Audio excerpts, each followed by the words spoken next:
Hello everyone, welcome back to my channel.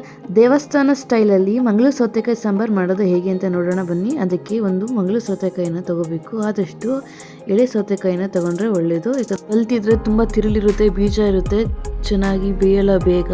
ಹಾಗಾಗಿ ಎಳೆ ಹಸಿರು ಸೌತೆಕಾಯಿನ ತೊಗೋಬೇಕು. ಈ ಥರ ಸೌತೆಕಾಯಿನ ದಪ್ಪ ದಪ್ಪಗೆ ಹೆಚ್ಕೋಬೇಕು. ನಂತರ 2 ಹಿಡಿಯಷ್ಟು ಅಂದರೆ ಒಂದು ಅರ್ಧ ಕಪ್ಪಷ್ಟು ಬೇಳೆಯನ್ನು ಚೆನ್ನಾಗಿ ತೊಳೆದು ಒಂದು ಕುಕ್ಕರ್ಗೆ 3 ಗ್ಲಾಸಷ್ಟು ನೀರನ್ನು ಹಾಕ್ಕೊಂಡು ಬೇಳೆಯನ್ನು ಸೇರಿಸ್ಕೋಬೇಕು ನೀರಿಗೆ. ನಂತರ ಕಟ್ ಮಾಡಿ ಇಟ್ಕೊಂಡಿರುವಂಥ ಮಂಗಳೂರು ಸೌತೆಕಾಯಿನ ಹಾಕ್ಕೋಬೇಕು.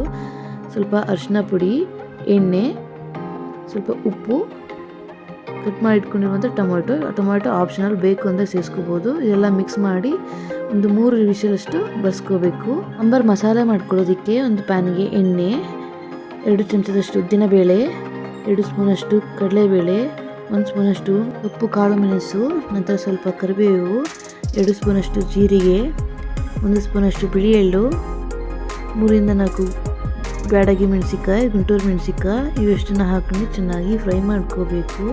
ಕೊನೆಗೆ ಸಾಂಬಾರನ್ನು ಹಾಕಿ ಫ್ರೈ ಮಾಡ್ಕೋಬೇಕು. ಯಾಕಂದರೆ ಕಪ್ಪಾಗುತ್ತೆ ಅಂತ ಸಾಂಬಾರ ಮುಂಚೆನೇ ಹಾಕಲಿಲ್ಲ ನಾನು. ನಂತರ ಗ್ಯಾಸ್ ಆಫ್ ಮಾಡಿ ತುರ್ಕೊಂಡಿರೋದು ಅಥವಾ ಹೆಚ್ಕೊಂಡಿರುವಂತಹ ಕಾಯನ್ನು ಹಾಕಿ ಹಂಗೆ ಫ್ರೈ ಮಾಡ್ಕೋಬೇಕು ಅಥವಾ ಬಿಸಿ ಮಾಡ್ಕೋಬೇಕು.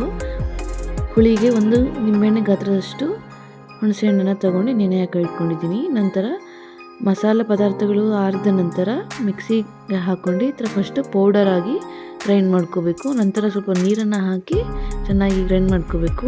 ನೋಡಿ, ಈಗ ಚೆನ್ನಾಗಿ ಬೆಂದಿದೆ ಬೇಳೆ ಮತ್ತು ಮಂಗಳೂರು ಸೌತೆಕಾಯಿ.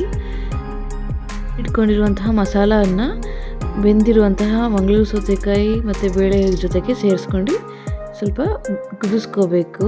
ನಂತರ ಹುಣಸೆ ಹಣ್ಣಿನ ರಸವನ್ನು ಆ್ಯಡ್ ಮಾಡ್ಕೋಬೇಕು. ಅದನ್ನು ಚೆನ್ನಾಗಿ ಮಿಕ್ಸ್ ಮಾಡ್ಕೋಬೇಕು.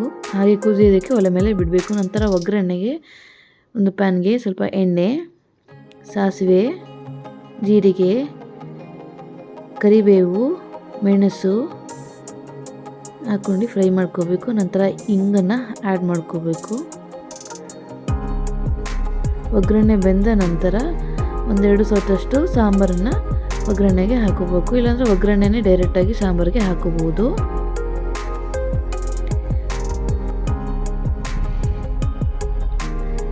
ಒಗ್ಗರಣೆ ಹಾಕಿದ ನಂತರ ಚೆನ್ನಾಗಿ ಮಿಕ್ಸ್ ಮಾಡ್ಕೊಂಡು ಸ್ವಲ್ಪ ರುಚಿಗೆ ತಕ್ಕಷ್ಟು ಉಪ್ಪು, ಸ್ವಲ್ಪ ಬೆಲ್ಲನ ಆ್ಯಡ್ ಮಾಡ್ಕೋಬೇಕು.